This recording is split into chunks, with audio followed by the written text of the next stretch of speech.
Olivia Wright was 23 years old when her father cornered her in their kitchen after another sleepless night, his face twisted with frustration as he shouted the words that would haunt her for months. "You're being weak, Olivia. This family doesn't raise quitters." What he didn't know, what none of them knew, was that 3 months later, a single medical appointment would shatter everything they thought they understood about strength, weakness, and the invisible wounds that can destroy a person from the inside out. I'd love to know which corner of the globe you're watching from. And if this story speaks to you, make sure to subscribe. Tomorrow's video is one you absolutely can't miss. The first panic attack hit Olivia during her shift at Morrison's hardware store on a Tuesday afternoon in September. She was restocking paint cans when the fluorescent lights suddenly felt too bright, the air too thick, and her chest began to tighten like someone was slowly turning a vise around her rib cage. Her hands started shaking so violently that she dropped a gallon of primer, the metallic clang echoing through the store like a gunshot. Marcus Chen, her manager, found her crouched behind the paint display, hyperventilating and clutching her chest. "I can't breathe," she gasped, convinced she was having a heart attack at 23. Marcus called an ambulance, and 3 hours later, after a battery of tests showed her heart was perfectly healthy, the emergency room doctor handed her a pamphlet about anxiety disorders and told her to try to relax more.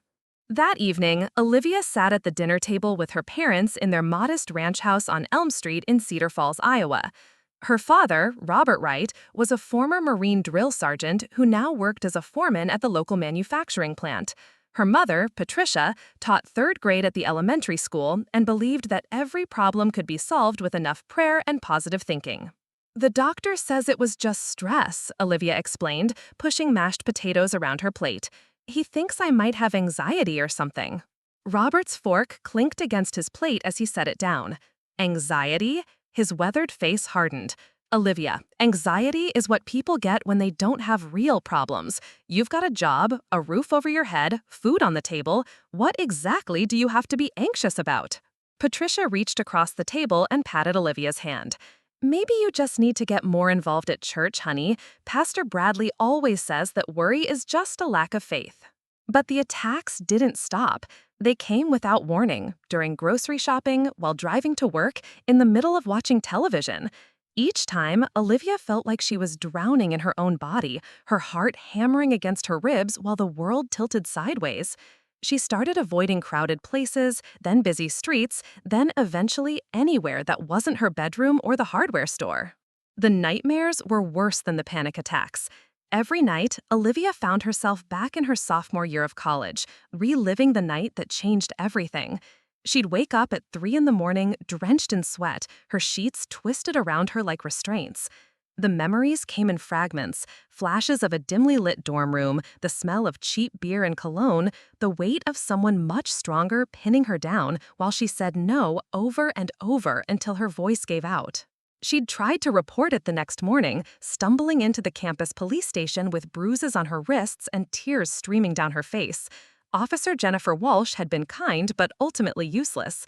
"These cases are very difficult to prove," she explained gently. "Without witnesses or physical evidence, it becomes a he said, she said situation. Are you sure you want to put yourself through that?" Olivia had withdrawn the complaint 3 days later when her attacker's fraternity brothers started spreading rumors about her being crazy and desperate for attention. She'd switched majors, moved dorms, and eventually dropped out entirely, telling her parents she wanted to take a break from school to figure out her life. That was 2 years ago, and she'd never told anyone what really happened. Not her parents, not her childhood friend Sarah Martinez, not even Dr. Reynolds, the family physician who'd known her since she was 5 years old. The secret felt like poison in her veins, spreading through every aspect of her life until she could barely function. The weight loss started gradually. Food began to taste like sawdust, and her stomach churned at the thought of eating. Within 6 weeks, she dropped 25 pounds from her already small frame. Her clothes hung loose, and dark circles shadowed her eyes like bruises. Robert noticed, of course. He noticed everything with the sharp attention of someone accustomed to finding fault. "You look like hell, Olivia," he announced one morning as she poured coffee with trembling hands. "When I was in the Marines, we had guys who came back from deployment looking better than you do right now." "I'm fine, Dad." "No, you're not fine. You're falling apart, and I'm tired of watching it." His voice carried the same authoritative bark he'd used to discipline recruits 20 years earlier. "You know what your problem is? You've gotten soft. You've convinced yourself that you're some kind of victim, that the world owes you something. Well, let me tell you something about the real world, sweetheart. It doesn't care about your feelings." Olivia's hands started shaking harder, the coffee mug rattling against the counter. "Dad, please." "Please what? Please enable your pity party?" Robert stood up, his chair scraping against the linoleum floor. "I raised you to be tough, to handle whatever life throws at you. But instead of fighting, you're hiding in your room, making excuses, acting like some kind of invalid. It's embarrassing." The panic attack hit her like a freight train. Her vision tunneled, her chest seized up, and she collapsed onto the kitchen floor, gasping for air that wouldn't come. Through the rushing sound in her ears, she could hear her father's voice, but his words seemed to come from very far away. "This is exactly what I'm talking about," he shouted. "You're being weak, Olivia. This family doesn't raise quitters. Get up and stop this nonsense right now." Patricia hurried in from the living room, kneeling beside her daughter. "Robert, something's really wrong. Look at her. She can't breathe." "She can breathe just fine. She's doing this for attention." But even as he said it, something in his voice wavered. Olivia's lips were turning blue, and her entire body was convulsing. The second ambulance ride was longer than the first. This time, the paramedic who worked on her was an older man named Dave Patterson, who'd seen enough real emergencies to recognize the difference between manipulation and medical crisis. "Has she been through any traumatic experiences recently?" he asked Patricia as they loaded Olivia into the ambulance. "Not that we know of," Patricia replied, though doubt crept into her voice. "She's been different since she came home from college, but she won't talk about it." At the hospital, Dr. Amanda Foster took one look at Olivia's medical history, the repeated panic attacks, the weight loss, the insomnia documented in her previous visit, and asked a question no one had bothered to ask before. "Olivia, has anyone ever hurt you? I mean, really hurt you, in a way that still affects you today?" The dam broke. 2 years of silence, shame, and self-blame poured out in a flood of tears and broken sentences. Dr. Foster listened without judgment, taking notes and asking gentle follow-up questions. When Olivia finished, the doctor's diagnosis was swift and certain. "Olivia, what you're experiencing isn't weakness. It's post-traumatic stress disorder. Your brain is trying to protect you from reliving a trauma by creating these physical responses. The panic attacks, the nightmares, the avoidance behaviors, they're all symptoms of PTSD." The words hit Olivia like a revelation. For the first time in 2 years, someone was telling her that her suffering had a name, a cause, and most importantly, a treatment. Dr. Foster scheduled Olivia's first therapy appointment for the following Thursday with Dr. Michael Harrison, a trauma specialist who worked out of the Cedar Falls Mental Health Center. The building was a converted Victorian house on Maple Avenue, painted soft blue with white trim, nothing like the sterile hospital environment. Dr. Harrison was younger than she'd imagined, maybe 40, with kind eyes behind wire-rimmed glasses and a calm presence that immediately put her at ease. His office was filled with plants and comfortable furniture instead of the clinical setup she'd feared. "Tell me about your family's reaction to the diagnosis," he said during their first session, settling into a chair across from her. Olivia twisted her hands in her lap. "My mom cried. She kept apologizing for not knowing, for not protecting me. But my dad—" She trailed off, staring out the window at the autumn leaves falling in the parking lot. "What about your dad?" "He doesn't believe it. He thinks PTSD is something that only happens to soldiers in combat. He keeps saying that what happened to me was just a bad experience and that I need to get over it." The words came out bitter and sharp. He actually looked up statistics about false accusations and left printouts on my dresser. Dr. Harrison's expression didn't change, but Olivia caught a flicker of something. Anger, maybe, in his eyes. How does that make you feel? Like I'm lying. Like even my own father thinks I'm making this up for attention. Her voice cracked. Sometimes I wonder if he's right. Maybe I am just being weak. The therapy sessions became Olivia's lifeline. Twice a week, she'd drive the 20 minutes to Dr. Harrison's office and slowly begin to untangle 2 years of trauma, shame, and self-blame. He taught her breathing techniques for the panic attacks and helped her understand why her body reacted the way it did. Your nervous system is stuck in fight-or-flight mode, he explained one afternoon, using a whiteboard to draw diagrams of the brain. When you experience a trigger, a smell, a sound, even a feeling, your amygdala thinks the danger is happening again right now. It floods your body with adrenaline and cortisol, preparing you to run or fight for your life. A lot of love and effort went into bringing this story to life. If you're enjoying it, we'd be so grateful if you'd subscribe to our channel. Now, back to where we left off. The explanation was simultaneously comforting and terrifying. Comforting because it meant she wasn't crazy or weak.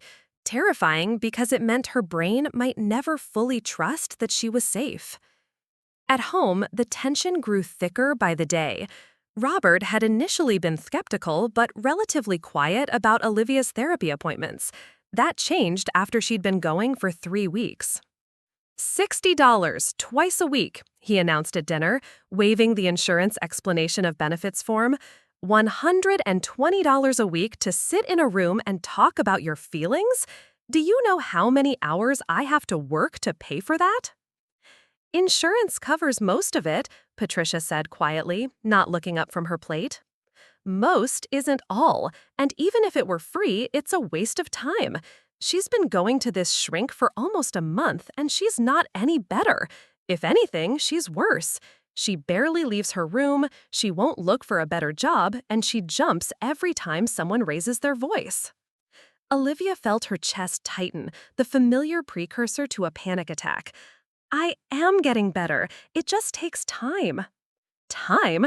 Robert's voice rose. Olivia, your great-grandfather survived the Dust Bowl and the Depression without therapy.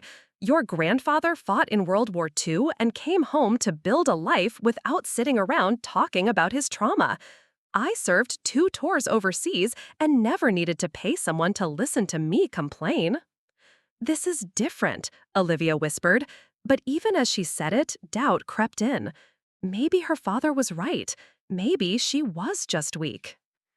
The breakthrough came during her 7th session with Dr. Harrison. They'd been working on EMDR, eye movement desensitization and reprocessing, a therapy technique that helped process traumatic memories. As Olivia followed the light bar with her eyes while recalling fragments of the assault, something shifted. For the first time, she could remember the events without feeling like they were happening in real time. The memories were still painful, but they felt like something that had happened to her rather than something that was happening to her. I keep thinking about what my dad said, she told Dr. Harrison afterward, about how his generation just dealt with things without therapy. Maybe he has a point. Dr. Harrison leaned back in his chair, considering his words carefully. Olivia, can I share something with you about your father's generation and trauma? She nodded. The suicide rate among World War II veterans was significantly higher than the general population, but it was rarely reported as such. Depression was called battle fatigue and later shell shock, and men who couldn't function were often institutionalized or left to self-medicate with alcohol. The divorce rate among returning veterans was also much higher than average. He pulled a book from his shelf, a thick volume about post-war America. Your grandfather's generation didn't deal with trauma better than yours. They just suffered in silence. Many of them passed that unprocessed pain down to their children, who passed it to their children. The difference now is that we understand trauma better and we have tools to heal from it. The revelation hit Olivia like a physical blow. Are you saying my dad might have trauma too? I'm saying that someone who dismisses emotional pain so completely might be protecting himself from confronting his own. People who've never been traumatized usually have more empathy for trauma survivors, not less. That evening, Olivia found herself really looking at her father for the first time in months.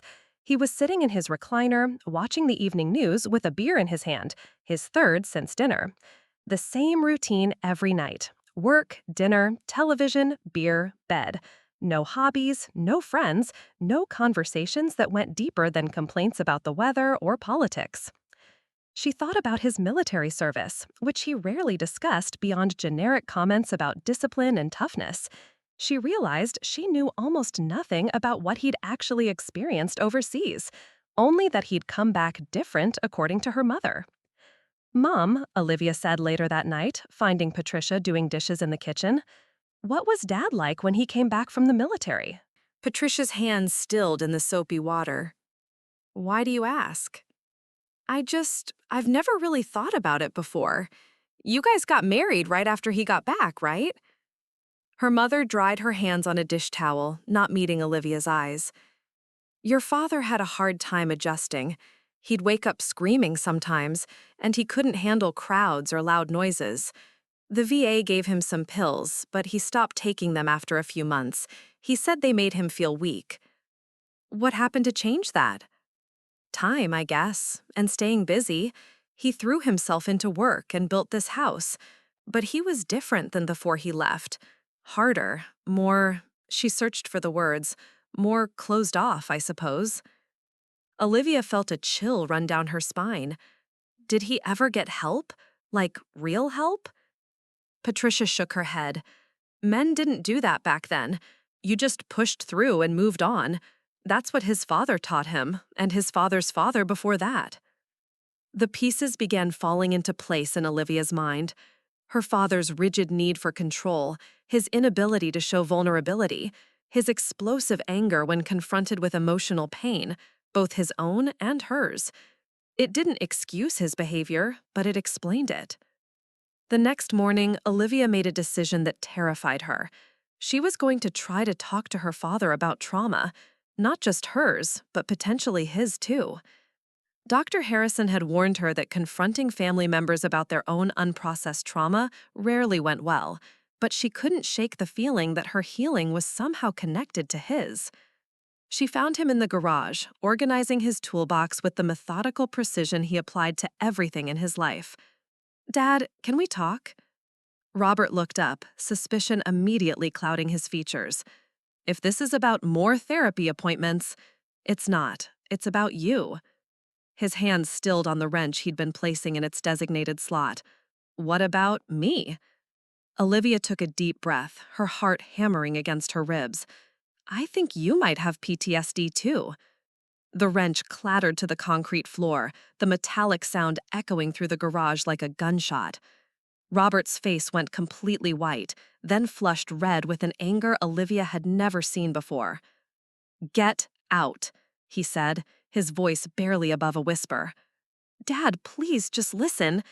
"Get out." The roar was so loud it seemed to shake the walls. Robert's hands were trembling, his entire body rigid with fury. "How dare you? How dare you stand there and psychoanalyze me like some kind of expert?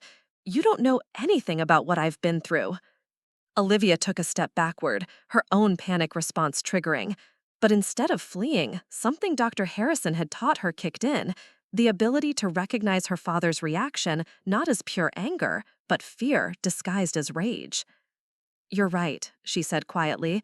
"I don't know what you've been through, but I know what it looks like when someone's hurting and doesn't know how to ask for help." Robert turned away from her, gripping the workbench so hard his knuckles went white. "You think because you've been to a few therapy sessions, you can diagnose everyone around you? You think you understand trauma because some doctor gave your problems a fancy name?" "I think," Olivia said carefully, "that maybe we're both broken in ways we don't fully understand yet." The words hung in the air between them. For a moment, Robert's shoulders sagged, and Olivia caught a glimpse of the man her mother had described, the one who used to wake up screaming in the middle of the night. Then the walls slammed back up. "I'm not broken," he said, his voice flat and cold. "I function. I work every day, I pay the bills, I keep this family afloat. That's what real strength looks like, not sitting in some office whining about your feelings to a stranger." "What happened in Afghanistan, Dad?" The question hit him like a physical blow. He spun around to face her, his eyes wild. "Who told you about Afghanistan?" "Nobody had to tell me. I can see it in the way you flinch when a car backfires, the way you check the locks 3 times before bed, the way you can't watch war movies or even news about the Middle East without leaving the room." Robert's breathing had become shallow and rapid. Olivia recognized the signs. She'd seen them in her own mirror countless times. "You don't sleep well either," she continued gently. "I hear you walking around the house at 3 in the morning. Mom thinks you're just restless, but I know what insomnia looks like when it's trauma-related." "Stop." His voice cracked on the word. "Dad, getting help doesn't make you weak. It makes you human." For a terrifying moment, Olivia thought her father might actually hit her. His fist clenched and unclenched at his side, his face contorting with emotions he clearly didn't know how to process. Then he pushed past her toward the house, his shoulder knocking her aside. "This conversation is over, and if you ever try to psychoanalyze me again, you can find somewhere else to live." The front door slammed so hard it rattled the windows. Patricia found Olivia 20 minutes later, sitting on the garage floor with tears streaming down her face. "Oh, honey," her mother said, settling down beside her. "I heard the shouting. What happened?" Olivia told her everything, about her conversation with Dr. Harrison, about her growing understanding of generational trauma, about her catastrophic attempt to reach out to her father. Patricia listened without interruption, her own eyes filling with tears. "I should have told you sooner," Patricia said when Olivia finished, "about what your father went through over there. But he made me promise never to talk about it, and I thought if we just didn't mention it, maybe it would fade away." "What happened to him, Mom?" Patricia was quiet for so long that Olivia wondered if she'd decided not to answer. Finally, she spoke, her voice barely audible. "His unit was ambushed outside Kandahar. 3 of his men died, including a kid named Tommy Brennan, who was only 19 years old. Your father tried to save him, carried him half a mile under enemy fire, but Tommy bled out in his arms." Olivia's chest tightened with a familiar ache. Not panic this time, but profound sadness. "The nightmares started the day he got home," Patricia continued. "He'd relive that ambush over and over, sometimes thinking he was still there, still trying to save Tommy. I'd find him in the backyard at 2 in the morning, digging foxholes in my flower garden." "Why didn't he get help?" "He tried, once. I convinced him to go to the VA about 6 months after he got back. But the counselor was some young guy, barely out of college, who'd never been deployed. Your father sat through one session where this kid tried to explain military trauma to a combat veteran, and he never went back." The picture became clearer. Robert's hatred of therapy wasn't just about traditional masculine stoicism. It was rooted in a genuine bad experience with mental health treatment. "He threw himself into work instead," Patricia said. 12-hour shifts at the plant, then coming home to build this house, board by board. He said staying busy was the only thing that helped." "But it didn't really help, did it?" Patricia shook her head. "It just buried everything deeper.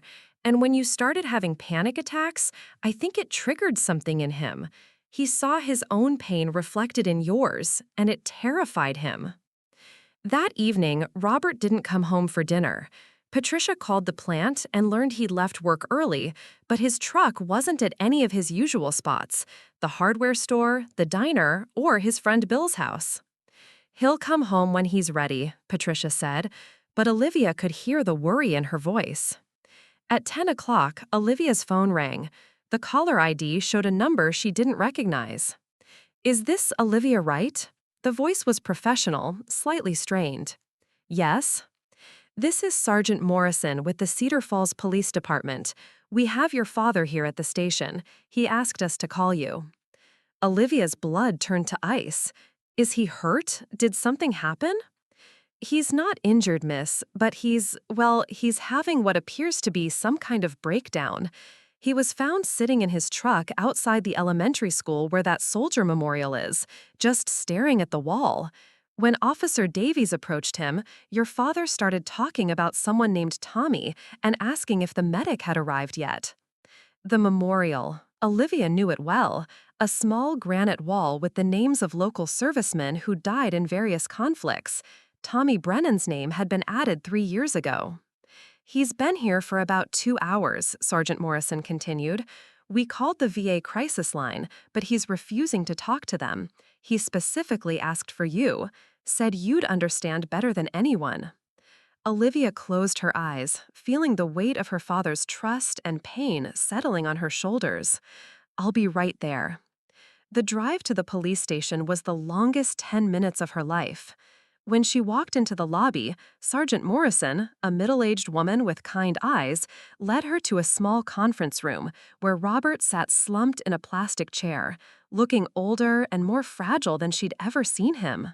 Dad? He looked up, and Olivia saw that he'd been crying.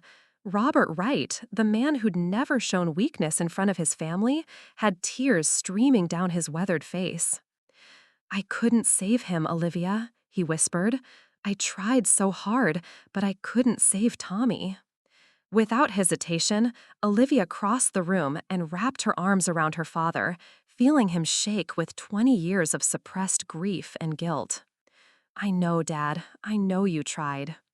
For the first time in her life, Robert Wright let himself be held while he fell apart. Dr. Harrison's office had never felt smaller than it did the following Tuesday when Olivia walked in with both her parents. Robert sat rigid in his chair, his jaw clenched so tight that Olivia worried he might crack a tooth. Patricia perched on the edge of her seat like she was ready to bolt at any moment. Thank you all for coming, Dr. Harrison said, his voice calm and professional. Robert, I understand this is difficult for you.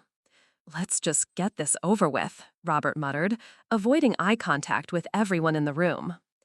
The session was unlike anything Olivia had experienced. Dr. Harrison didn't try to force Robert to talk about his trauma immediately. Instead, he asked about practical things, his work schedule, his sleep patterns, his daily routines. Slowly, almost imperceptibly, Robert began to relax. Tell me about your leadership style at the plant, Dr. Harrison said. Robert's posture straightened slightly. I run a tight ship. Clear expectations, consistent standards. My guys know what I expect from them. That sounds like military training served you well in civilian leadership. It did. Structure matters. Discipline matters. For the first time since entering the office, Robert looked directly at the therapist. But that's not why I'm here, is it? Why do you think you're here? Robert glanced at Olivia, something unreadable crossing his face. Because my daughter thinks I'm broken. Because I had a moment of weakness the other night. What would you call it? The question hung in the air for nearly a minute. When Robert finally spoke, his voice was barely above a whisper. A flashback. I haven't had one that bad in years. But seeing Tommy's name on that memorial... He trailed off, his hands trembling slightly. Dr. Harrison leaned forward. Tell me about Tommy. What followed was the most honest conversation Olivia had ever heard her father have. Robert spoke haltingly at first, then with increasing fluency, about the ambush, about Tommy Brennan's last words, about the weight of command and the impossible decisions that haunted him every single day. I replay it constantly, he admitted. What if I'd chosen a different route? What if I'd positioned the vehicles differently? What if I'd been faster getting to him? Those are the questions trauma survivors ask themselves, Dr. Harrison said gently, the what-ifs that keep us trapped in the past.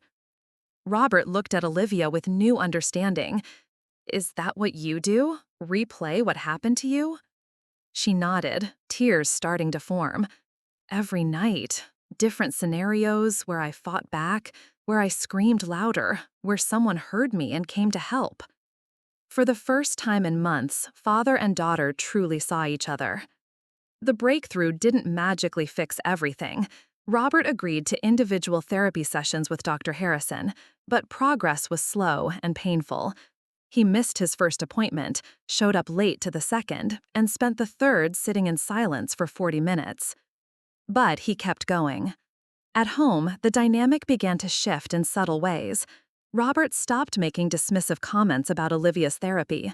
He asked Patricia to stop buying the beer he'd been drinking nightly for 20 years. Most significantly, he started talking. Not about his trauma, not yet, but about everyday things he'd kept buried under layers of stoic silence. "I used to want to be a teacher," he told them one evening over dinner, the admission so unexpected that Patricia nearly choked on her water. "A teacher?" Olivia asked. "History. I loved reading about World War II, the Civil War, all of it. I had this romantic notion about military service based on what I'd read in books." His laugh was bitter. Reality has a way of crushing those illusions. "It's not too late," Patricia said softly. "Community colleges are always looking for adjunct instructors, especially veterans." Robert shook his head. "I'm 52 years old, Patricia. I don't have a college degree, and I can barely get through a therapy session without falling apart. Who's going to hire me to teach anyone anything?" "Someone who values experience over credentials," Olivia said. "Dad, you know more about leadership, about resilience, about overcoming impossible circumstances than any textbook could teach." Something flickered in Robert's eyes. Not hope exactly, but perhaps the memory of hope. Meanwhile, Olivia's own healing continued. The EMDR sessions with Dr. Harrison helped her process the assault in ways that traditional talk therapy hadn't. She still had bad days, still experienced panic attacks, but they were becoming less frequent and less severe. More importantly, she was beginning to reclaim her life. She started taking evening walks around the neighborhood, something that had been impossible for months. She returned to the public library, spending hours in the stacks reading novels that had nothing to do with trauma or recovery. One afternoon, while browsing the job listings at the library's computer terminal, she found something that made her heart race with excitement rather than anxiety. The Cedar Falls Community Center was hiring a program coordinator for their new mental health awareness initiative. "I want to apply," she told Dr. Harrison during their next session. "What draws you to this particular job?" Olivia thought about it carefully. "I want to help create the kind of resources that didn't exist when I was falling apart. Programs that teach people, especially families, how to support someone with PTSD or anxiety disorders. Educational workshops that help break down the stigma around mental health." That's a significant step. How do you feel about potentially sharing your story publicly? The question terrified her, but it also energized her. Scared, but also ready, I think. If my experience can help one family avoid what we went through, if it can help one father understand that his daughter's panic attacks aren't weakness but illness, then maybe all this pain will have served a purpose. The interview went better than she dared hope. Margaret Sullivan, the center's director, was a former social worker who immediately understood the value of having someone with lived experience in the role. "We're not just looking for someone who can organize events," Margaret explained. "We need someone who can speak authentically about mental health challenges, someone who can connect with people who are skeptical or resistant to getting help." Olivia got the job. Her first project was developing a workshop series called Understanding Trauma, a Family Approach. The idea was to educate family members about different types of trauma responses and provide them with practical tools for supporting their loved ones. When she told Robert about the program, his reaction surprised her. "I want to help," he said simply. "How?" "I want to be part of the workshop, not as an expert or anything like that, but as someone who got it wrong at first, someone who can tell other parents what not to do when their kid is struggling." Olivia stared at her father, hardly believing what she was hearing. "Dad, that would mean talking publicly about your own PTSD, about the mistakes you made with me." "I know." Robert's voice was steady, more certain than she'd heard it in years. Dr. Harrison and I have been working on something he calls post-traumatic growth.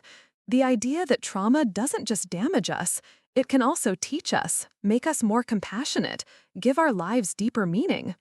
And you think sharing your story could do that?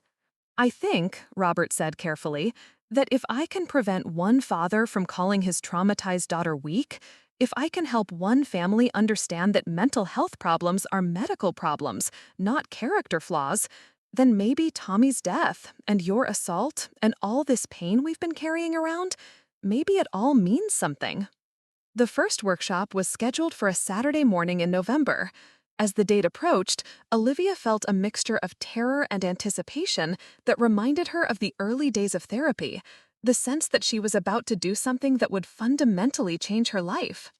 The night before the workshop, she found Robert in the garage, not organizing tools this time, but sitting quietly in an old lawn chair, staring at nothing. "Nervous?" she asked. "Terrified," he admitted. "But in a good way, I think." Olivia sat down on a paint bucket beside him. "Dad, I want you to know something. The day you called me weak, it almost broke me. But it also led to my diagnosis, which led to treatment, which led to this job, which led to tomorrow's workshop. Sometimes the worst moments of our lives are also the most necessary ones." Robert reached over and took her hand, the first time he had initiated physical contact with her since she was a child. "I'm proud of you, Olivia. Not for being strong or tough or any of those things I used to think mattered. I'm proud of you for being brave enough to get help, brave enough to heal, and brave enough to help others do the same." As they sat together in the quiet garage, both of them nervous about the next day's workshop, Olivia realized that healing wasn't a destination, but a journey, one they were finally taking together. The Cedar Falls Community Center had never hosted anything quite like the Understanding Trauma, a Family Approach workshop. By 8:30 that Saturday morning, the main conference room was packed with an unexpected mix of people: parents clutching coffee cups and worried expressions, veterans who'd heard about the program through word of mouth, teenagers who'd convinced their families to attend, and several mental health professionals from neighboring towns. Margaret Sullivan introduced Olivia to the crowd of nearly 60 people, but as she walked to the front of the room, her focus was entirely on the back row, where Robert sat with Patricia, his face pale but determined. "6 months ago, I had my first panic attack," Olivia began, her voice steady despite the butterflies in her stomach. "My manager found me crouched behind a paint display, hyperventilating and convinced I was dying. That night, when I tried to explain what had happened to my family, my father told me that anxiety was what people got when they didn't have real problems." A ripple of uncomfortable recognition moved through the audience. Olivia caught sight of a middle-aged man nodding slightly, his teenage daughter sitting rigidly beside him. "My father wasn't being cruel. He was operating from a worldview that had served him well in the military and in his civilian career. The belief that emotional pain was weakness, that real strength meant pushing through suffering without complaint. What he didn't know was that I was living with undiagnosed PTSD from a sexual assault that had occurred 2 years earlier." The room was completely silent now, the kind of focused attention that Olivia had never experienced before. She could feel the weight of their collective understanding. These were people who had struggled with similar situations in their own families. "The turning point came when my father had his own breakdown," she continued. "After months of dismissing my symptoms as weakness, he found himself reliving his own trauma from military service. That's when we both learned something crucial. Trauma doesn't discriminate based on how tough you think you are, and healing doesn't happen in isolation." Olivia gestured toward the back of the room. "I'd like to introduce someone who has taught me more about courage in the last 3 months than in the previous 23 years of my life. My father, Robert Wright." The applause was warm but tentative as Robert made his way to the front. His hands shook slightly as he adjusted the microphone, but his voice was clear and strong. "I spent 20 years believing that my daughter's panic attacks were a character flaw," he said without preamble. "I was wrong, and my ignorance nearly cost us our relationship." He looked directly at Olivia, drawing strength from her encouraging smile. "I'm a combat veteran. I served 2 tours in Afghanistan, and I came home carrying trauma that I refused to acknowledge. When my daughter started showing symptoms of PTSD, I saw my own buried pain reflected back at me, and it terrified me. So I did what I'd been taught to do with uncomfortable emotions. I attacked them. A woman in the third row was crying quietly, her husband's arm around her shoulders. The night I had my breakdown, sitting in my truck outside the war memorial, I realized something that Dr. Harrison has since helped me understand better. Hurt people hurt people. My unprocessed trauma was causing me to inflict additional trauma on the person I loved most. Robert paused, collecting himself. I want to tell you what I wish someone had told me 6 months ago. If your loved one is struggling with anxiety, depression, PTSD, or any other mental health condition, it's not a reflection of their character or your parenting. It's an illness that requires treatment, just like diabetes or heart disease. For the next hour, father and daughter took turns sharing their experiences, fielding questions, and facilitating small group discussions. The energy in the room was electric.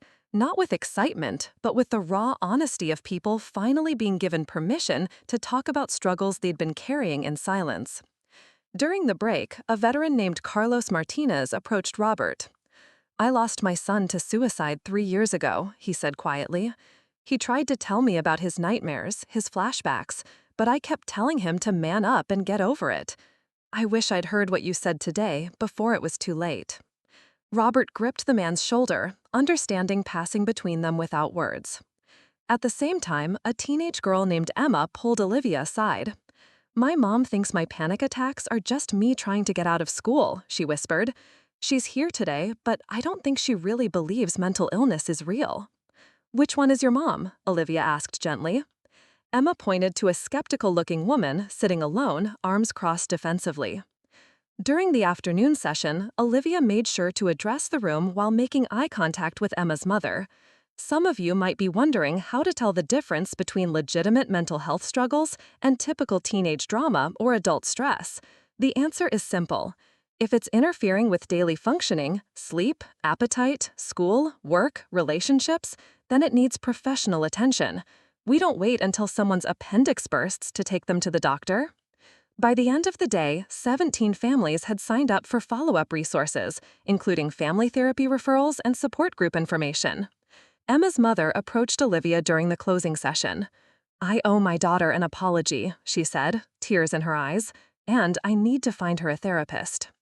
But it was the final exchange that would stay with Olivia forever. An elderly man named Frank Peterson, who'd been silent throughout most of the workshop, approached her as people were leaving. I'm 83 years old, he said, his voice shaky with emotion. I was in Vietnam 50 years ago, and I never talked to anybody about what I saw over there. My wife, my kids, they all think I'm just a grumpy old man. But listening to you and your father today, I think maybe it's not too late to get some help. Olivia felt tears spring to her eyes. It's never too late, Frank. Never. 3 months later, the workshop had become a monthly program, consistently drawing capacity crowds. Olivia had been promoted to Mental Health Program Director, and she was developing additional workshops focused on specific populations: veterans, college students, families of suicide survivors. Robert had surprised everyone by enrolling in night classes at the community college, working toward the teaching degree he'd abandoned 40 years earlier. His first paper, about the intersection of military leadership and mental health awareness, had earned him an A+ and a recommendation from his professor to consider graduate school. More importantly, the Wright family had learned to communicate in ways that would have been impossible before their shared journey through trauma and healing. Sunday dinners were no longer exercises in polite avoidance, but genuine conversations about their weeks, their struggles, their victories, both small and large. I got a letter today, Robert announced one evening in February, waving an envelope with an official letterhead. From who? Patricia asked, looking up from her crossword puzzle. The VA. They want me to speak at their annual mental health conference in Des Moines. Something about veteran perspectives on family therapy and intergenerational trauma. Olivia grinned. That's incredible, Dad. Are you going to do it? Robert looked at his daughter, the young woman who'd had the courage to confront him about his own trauma, who'd risked their relationship to save both of them. "We're going to do it," he corrected. They asked if I could bring a co-presenter who understands the family member's perspective on supporting trauma survivors. 6 months after their first joint workshop, Olivia and Robert stood together on a stage in Des Moines, facing an audience of 300 mental health professionals, veterans, and family members. The story they told was their own, raw, honest, and ultimately hopeful. But perhaps the most powerful moment came during the question and answer session, when a young woman in the audience asked, "What would you say to someone whose family member is calling them weak for seeking mental health treatment?" Olivia and Robert looked at each other, a lifetime of understanding passing between them in that glance. "I would tell them," Robert said, his voice carrying clearly through the auditorium, "that the weakest thing you can do is refuse to get help when you need it. And I would tell their family members what I wish someone had told me. Calling someone weak for seeking treatment is like calling someone weak for taking insulin for diabetes. It's not weakness, it's wisdom." Olivia nodded, adding, "And I would tell them that healing is possible, even when it feels impossible, even when the people you love most don't understand at first. Sometimes the journey toward mental health requires us to be stronger than we ever thought possible, not in spite of our vulnerability, but because of it." As they left the stage to thunderous applause, Olivia realized that their story had come full circle. What had begun with accusations of weakness had transformed into a demonstration of the deepest kind of strength, the courage to heal, to change, and to help others do the same. The girl who'd once been told she was weak for having panic attacks was now teaching others that seeking help was the bravest thing anyone could do. And the father who'd once equated emotions with weakness was learning that the strongest thing he'd ever done was admit he'd been wrong. In the end, that's what healing looked like. Not the absence of pain, but the transformation of pain into purpose, of trauma into wisdom, of broken families into sources of hope for others walking the same difficult path toward wholeness. 1 year after the Des Moines conference, Olivia received a phone call that would challenge everything she thought she understood about her own recovery. The voice on the other end was professional but warm. Dr. Sarah Chen from the National Institute of Mental Health in Washington, D.C. "Ms. Wright, I attended your presentation last year and was incredibly moved by your family's story. I'm calling because we're launching a national research study on family-based trauma recovery, and we'd like to invite you to participate, not as a subject, but as a co-investigator." Olivia nearly dropped the phone. "I'm sorry, what?" "We're studying families where multiple members have experienced trauma and have successfully navigated recovery together. Your case is particularly interesting because it demonstrates how untreated trauma in one generation can manifest as hypervigilance toward trauma symptoms in the next generation, creating a paradoxical barrier to healing." The opportunity was both thrilling and terrifying. Moving to DC would mean leaving Cedar Falls, the community center, and the life she'd carefully rebuilt. But it also represented a chance to impact mental health policy on a national level. That evening, she sat in her childhood bedroom, the same room where she'd hidden during her worst panic attacks, staring at Dr. Chen's business card. The irony wasn't lost on her. The girl who'd once been too anxious to leave the house was being offered a position at one of the most prestigious research institutions in the country. "What's got you looking so serious?" Robert asked from the doorway, carrying 2 cups of herbal tea, a nightly ritual they'd developed during his recovery. Olivia told him about the phone call, watching his face carefully for signs of the old Robert who might have discouraged risk-taking or change. Instead, his eyes lit up with unmistakable pride. "That's incredible, Olivia. When do you start?" "I haven't said yes yet. It would mean leaving Iowa, leaving you and Mom, leaving the program we've built here." Robert sat down on the edge of her bed, the same spot where he'd once sat to read her bedtime stories as a child. "You know what I learned in the military that I forgot somewhere along the way? Sometimes the mission requires you to move beyond your comfort zone. This sounds like your mission." But the decision became more complicated the next week when Margaret Sullivan called an emergency staff meeting at the community center. Funding cuts were threatening to eliminate the mental health programs entirely. "I'm sorry," Margaret said, her voice heavy with defeat. "The county commissioners don't see mental health education as essential services. They're redirecting funds to infrastructure projects." Olivia felt a familiar tightness in her chest, not panic this time, but anger. What about the families we're helping? What about people like Frank Peterson, who finally started therapy at 83 because of our workshop? "I know, I've fought as hard as I can, but the decision is final. We have until the end of the month." That night, Olivia called Dr. Chen and accepted the position in Washington. But as she packed her belongings 2 weeks later, she couldn't shake the feeling that she was abandoning the community that had supported her recovery. The feeling intensified when Emma Rodriguez, the teenager from their first workshop, showed up at her apartment. "I heard you're leaving," Emma said, her eyes red from crying. "I just wanted to say thank you. Before your workshop, my mom thought I was making up my anxiety to skip school. Now she drives me to therapy twice a week and actually listens when I talk about my panic attacks." Similar visits continued throughout Olivia's last week in Cedar Falls. Carlos Martinez brought a photo of his son and a letter he'd written to other fathers who'd lost children to suicide. Frank Peterson stopped by with his wife, both of them glowing with the happiness of a couple rediscovering each other after decades of emotional distance. "You're not leaving," Frank told her firmly. "You're expanding. Everything you taught us here, you're going to teach to people in Washington who can change policies for millions of families." The National Institute of Mental Health was unlike anything Olivia had ever experienced.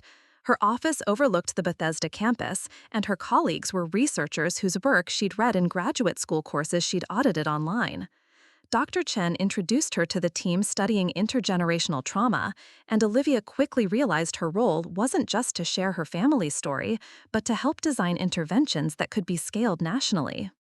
"Traditional trauma therapy focuses on the individual," Dr. Chen explained during Olivia's first week, "but your case demonstrates that trauma recovery often requires healing the family system. We want to develop protocols that treat trauma as a family illness rather than an individual one." The research was fascinating, but Olivia found herself struggling with imposter syndrome. Despite her success in Cedar Falls, she felt out of place among researchers with multiple PhDs and decades of experience. The breakthrough came during her third month in Washington, when she was presenting preliminary findings to a room full of senior researchers.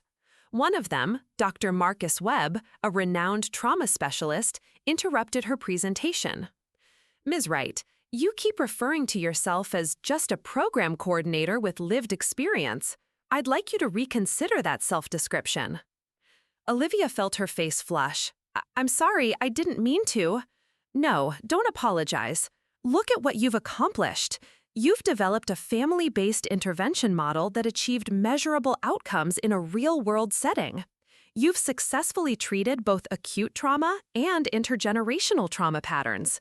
You've created sustainable behavior change in resistant populations. That's not just anything, that's groundbreaking clinical work." The validation was transformative, but it was a phone call from Robert 3 days later that truly shifted her perspective. "I have something to tell you," he said, his voice unusually formal. "What's wrong?" "Nothing's wrong. Something's right. I got accepted to graduate school." Olivia nearly dropped the phone for the second time that year. "Graduate school? Dad, what are you talking about?" "Iowa State has a master's program in counseling psychology with a specialization in veteran services. I applied last month, and they called today. They want me to start in the fall." The pride in his voice was unmistakable, but Olivia could also hear something else. "Dad, that's incredible, but are you sure? You'll be 53 when you start."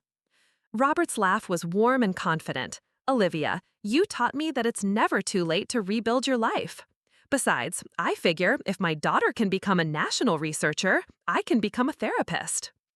The conversation continued for another hour, with Robert sharing his plans to specialize in helping veterans transition to civilian mental health services. He'd been inspired by his own difficult experience with the young VA counselor years earlier. "I want to be the therapist I needed when I came back from Afghanistan," he explained. someone who understands the military mindset, but also understands that healing requires vulnerability. 6 months later, Olivia stood in front of a congressional subcommittee on mental health funding, presenting findings from the NIH Family Trauma Study. The research had shown that family-based interventions were 40% more effective than individual therapy alone, and 60% less expensive due to reduced relapse rates.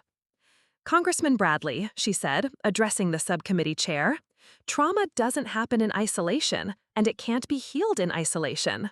When we treat the family system, we prevent the intergenerational transmission of trauma that costs our healthcare system billions of dollars annually. After her testimony, Olivia received a text message from Robert.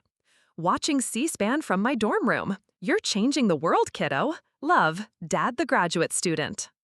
That evening, she called Patricia to catch up on family news. "Your father is thriving," Patricia reported.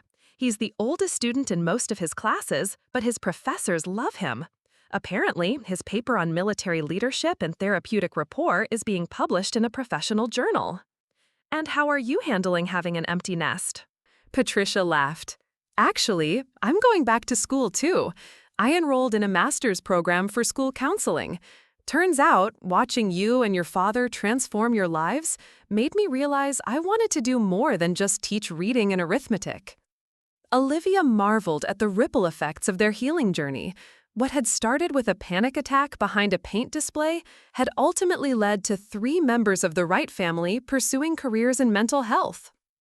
But the most meaningful moment came a year later, when Olivia received an invitation to speak at the Cedar Falls Community Center's reopening ceremony.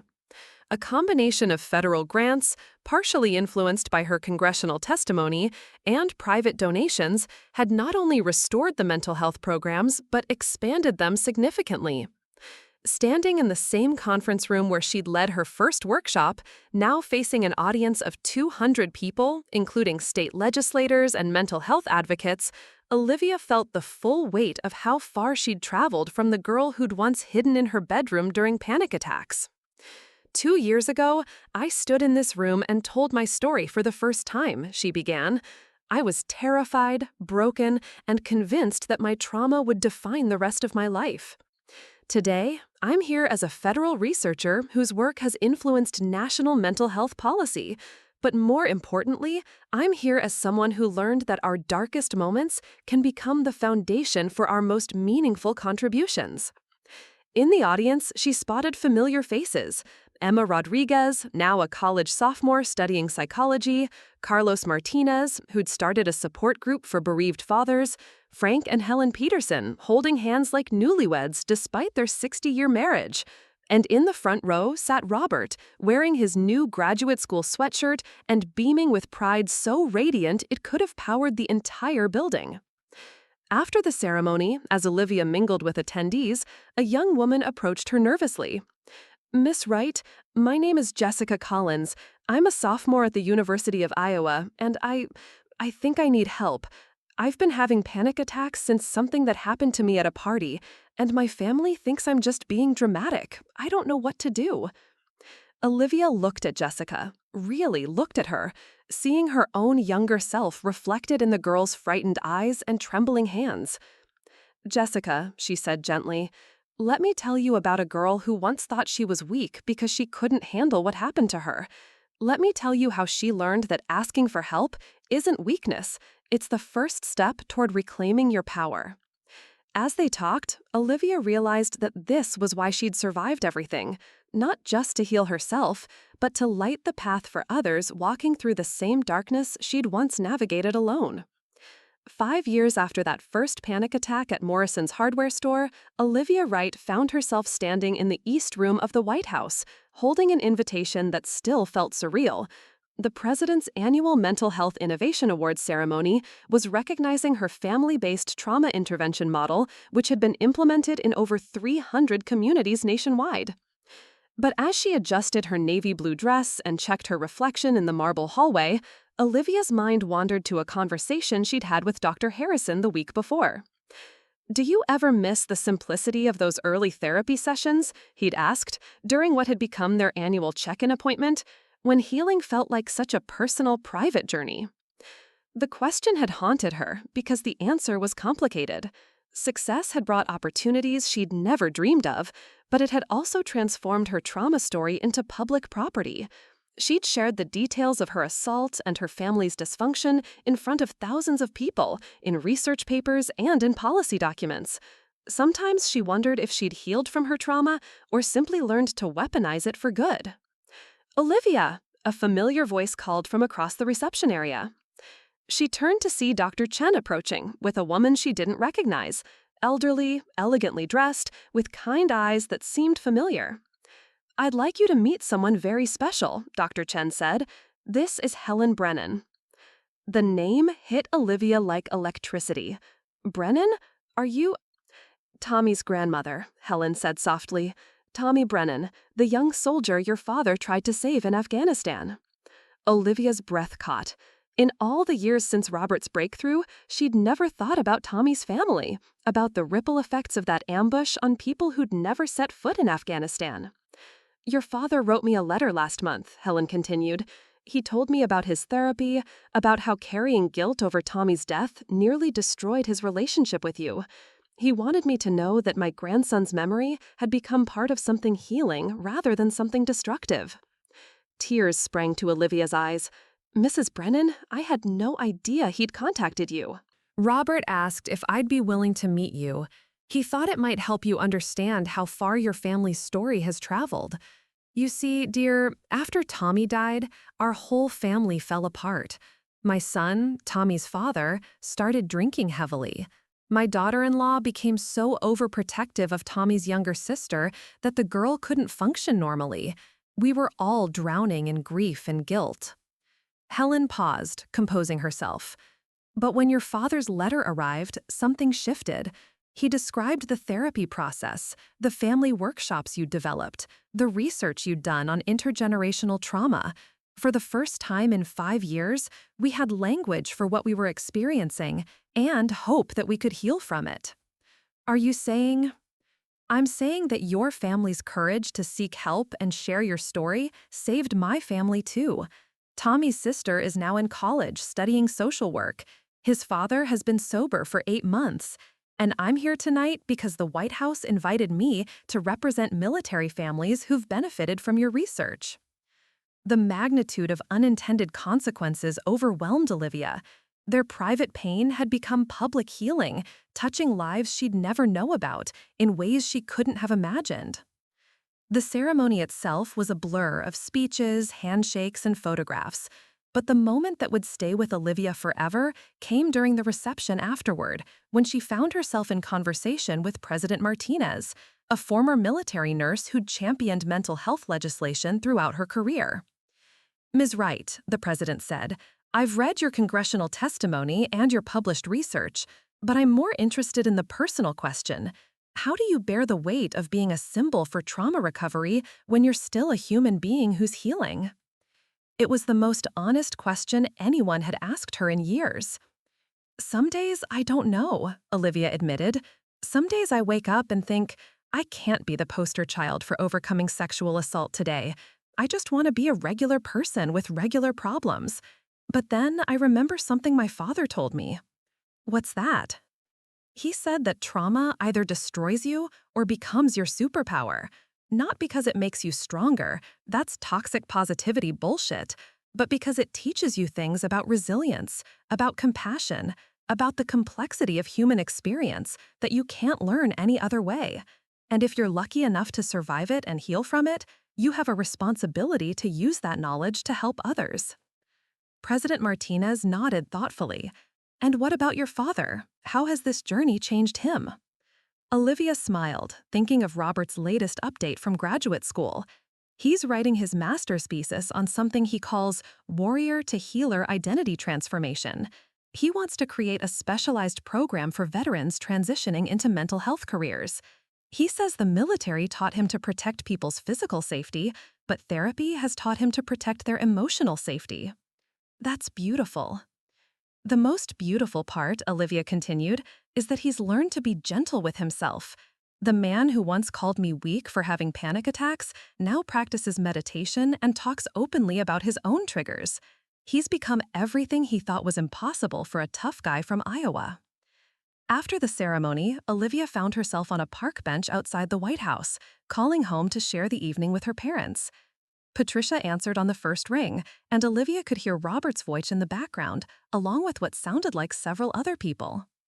"Where are you guys?" Olivia asked. "We're at the community center," Patricia explained. "Robert is facilitating a support group for veteran families.